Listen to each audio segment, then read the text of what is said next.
Hello students, welcome to Lucy online. আজ আমরা চলে এসেছি তোমাদের ষষ্ঠ শ্রেণীর একটি পাঠ্য কবিতা অরুণ মিত্রের লেখা ঘাসফড়িং এটি নিয়ে আলোচনা করার জন্য। এই সুন্দর কবিতাটি আলোচনার পূর্বেই কবি অরুণ মিত্র তার সম্পর্কে আমরা কিছু কথা জেনে নেব। কবি অরুণ মিত্রের জন্ম 1909 খ্রিস্টাব্দে 2রা নভেম্বর। তিনি বাংলাদেশের যশোহর জেলায় জন্মগ্রহণ করেছেন। পিতা ছিলেন হীরালাল মিত্র, মা যামিনীবালা দেবী। তিনি ছিলেন একাধারে কবি, অধ্যাপক ও সাংবাদিক। তিনি ফ্রান্স থেকে পিএইচডি ডিগ্রি লাভ করেছেন। এছাড়াও ফরাসি ভাষা ও সাহিত্যে বিশেষ দক্ষ ছিলেন। 1952 খ্রিস্টাব্দে এলাহাবাদ বিশ্ববিদ্যালয়ের ফরাসি ভাষা ও সাহিত্যের অধ্যাপক হিসেবে তিনি যুক্ত হয়েছিলেন। তিনি আনন্দবাজার পত্রিকার সঙ্গে যুক্ত ছিলেন। এছাড়াও অরণি পত্রিকার প্রতিষ্ঠাতা ও সম্পাদকও ছিলেন। তার উল্লেখযোগ্য গ্রন্থগুলি হল খুঁজতে খুঁজতে এত দূর, উৎসের দিকে, মঞ্চের বাইরে মাটিতে, শুধু রাতের স্বপ্ন নেই প্রভৃতি। তিনি প্রচুর প্রাচীন সাহিত্য অনুবাদ করেছেন। বিভিন্ন পুরস্কার পেয়েছেন, যেমন সাহিত্য একাডেমি পুরস্কার, রবীন্দ্র পুরস্কার। এই মহান কবি 2000 খ্রিস্টাব্দে পরলোক গমন করেন। ঘাসফড়িং যে কবিতাটির বিষয় সংক্ষেপ সম্পর্কে একটু শুনে নাও। জন্মভূমিকে, অর্থাৎ যেখানে আমরা জন্ম হয়েছে বা আমরা বড় হই ছোট থেকে, সেই জন্মভূমিকে ছেড়ে চলে যাওয়ার আগে কবির ভাব অর্থাৎ বন্ধুত্ব হয়েছিল একটি ঘাসফড়িংয়ের সঙ্গে। তাহলে এখানে কবিতার মূল বিষয়বস্তু একটা ঘাসফড়িং। সেই ঘাসফড়িংয়ের সঙ্গে আমাদের কবির বন্ধুত্ব হয়েছিল। কখন না, তিনি কর্মক্ষেত্রে চলে যাওয়ার আগে। কর্মক্ষেত্রে মানে কাজের জন্য বাড়ি ছেড়ে দূরে থাকতে হয়। সেই কর্মক্ষেত্রে যাওয়ার আগেই ঘাসফড়িংয়ের সঙ্গে ভাব হয়েছে। কোন দিন ভাব হয়েছিল? ঝিরিঝিরি বৃষ্টির পরে কবি যখন ভিজে নরম ঘাসে পা ফেলেছেন, তখনই তার দৃষ্টি পড়েছিল ঘাসফড়িংটির ওপর। আর তখনই ঘাসফড়িংটি কবির মনকে আকৃষ্ট করেছিল। ঘাসফড়িংটির ওপর থেকে কবি চোখ সরিয়ে নিতে পারেননি, এতটাই ভালো লেগে গিয়েছিল কবির। ঘাসফড়িংটির সবুজ মাথা তুলে বিভিন্ন রকমের খেলা দেখিয়ে মুগ্ধ করে দিয়েছিল কবিকে। ঘাসফড়িংটিকে ছেড়ে আসতে একেবারেই মন চাইছিল না, তবুও কর্মক্ষেত্রে যাওয়ার জন্য মাতৃভূমিকে ছেড়ে, সবুজ প্রকৃতিকে ছেড়ে, ঘাসফড়িংটিকে ছেড়ে কবিকে যেতেই হয়েছিল। কিন্তু তিনি কথা দিয়ে এসেছিলেন যে এখানে তিনি পুনরায় ফিরে আসবেন।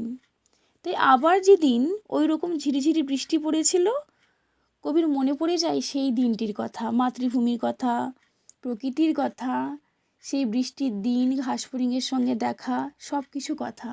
আর সেই স্মৃতি তাকে টেনে নিয়ে এসে আবার আগের জায়গায় ফিরে আসতে বাধ্য করেছিল। ঘাসফড়িংটির সঙ্গে দেখা করতে সে পুনরায় ফিরে এসেছিল নিজের মাতৃভূমিতে। চলো মূল কবিতাটি এবার আমরা পড়ে নেব। কবি অরুণ মিত্রের লেখা ঘাসফড়িং।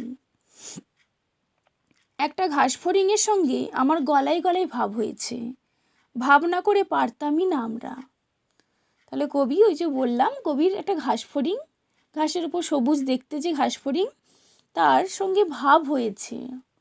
অর্থাৎ চারিদিকে আমাদের প্রকৃতি থাকলেও সবসময় আমরা প্রকৃতিকে লক্ষ্য করি না, কিন্তু কবি সেদিন লক্ষ্য করেছিলেন। কি লক্ষ্য করেছিলেন? না, একটি ঘাসফড়িংকে। এতটাই বন্ধুত্ব হয়ে গিয়েছিল যে বন্ধুত্ব হওয়ারই ছিল, তাই ভাব না করে, অর্থাৎ বন্ধুত্ব না করে কিছুতেই থাকা সম্ভব ছিল না। তারপর দেখো, ঝিরঝির বৃষ্টির পর আমি ভিজে ঘাসে পা দিয়েছি, অমনি শুরু হয়ে গেল আমাদের নতুন আত্মীয়তা। ঝিরঝির বৃষ্টি হয়ে গেছে, একদিন খুব হালকা বৃষ্টি হয়েছে, তারপর ভিজে ঘাসে পা দিয়েছে, অর্থাৎ বৃষ্টির পর কবি বাড়ি থেকে বের হয়েছেন। দেখবে বৃষ্টির পরে, বৃষ্টি হয়ে যাওয়ার পর চারিদিকটা সবুজে সবুজে ভরে ওঠে। ঠিক সেই সময়ই প্রকৃতির মুগ্ধতা যেন বেড়ে যায় দ্বিগুণ। তাই তখনই কবি প্রকৃতিতে মুগ্ধ হয়ে চেয়েছেন। আর তখন তৈরি হয়েছে নতুন আত্মীয়তা। সম্পর্ক তো প্রকৃতির সঙ্গে আমাদের প্রত্যেকেরই আছে, কিন্তু সেই মুহূর্তে সম্পর্কটা আরও দৃঢ় হলো, যেন মনে হচ্ছে নতুন একটা আত্মীয়তা, নতুন একটা সম্পর্ক আবার তৈরি হলো প্রকৃতির সঙ্গে আর ওই ঘাস ফড়িংটির সঙ্গে। সবুজ মাথা তুলে কত খেলা দেখালো ঘাস ফড়িং। ঘাস ফড়িংটি নানা অঙ্গভঙ্গি করতে থাকছে, খেলে বেড়াচ্ছে। তার কাছ থেকে চলে আসার সময় আমার কি মন খারাপ।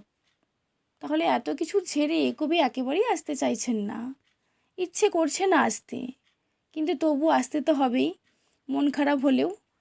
বলে এলাম আমি আবার আসবো, কিন্তু কথা দিয়ে কবি এসেছেন যে আবার তিনি ফিরে আসবেন এখানে, অর্থাৎ এই প্রকৃতির কাছে, ঘাস ফড়িংটির কাছে। আমার ঘরের দরজা এখন সবুজে সবুজ। তাহলে কবি সেই প্রকৃতিকে ভালোবেসে নিজের ঘরের দরজা অর্থাৎ নিজের আশপাশটাকে সবুজে সবুজে ভরিয়ে তুলেছেন যত্ন করে। এই আবার ঝিরঝির বৃষ্টি, তাহলে কিছুদিন পরে আবার সেই রকম একটি বৃষ্টির দিন, হালকা বৃষ্টি পড়ছে।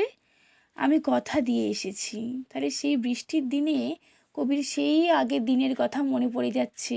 আগেও একদিন ঝিরঝির বৃষ্টি হয়েছিল, আর সেই দিনের সমস্ত ঘটনা। ভিজে ঘাসের ওপর আমাকে যেতেই হবে আবার। তাহলে ওই যে প্রকৃতিকে দেখে মুগ্ধ হয়েছিলাম, ঘাস ফড়িংটির সঙ্গে বন্ধুত্ব হয়েছিল, কথা দিয়ে এসেছি, আবার ফিরবো।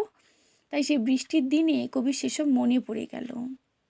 তাই কবি কথা রাখার জন্য উদ্যত হলেন নিজের মাতৃভূমিতে ফেরার, প্রকৃতির কোলে ফিরে আসার।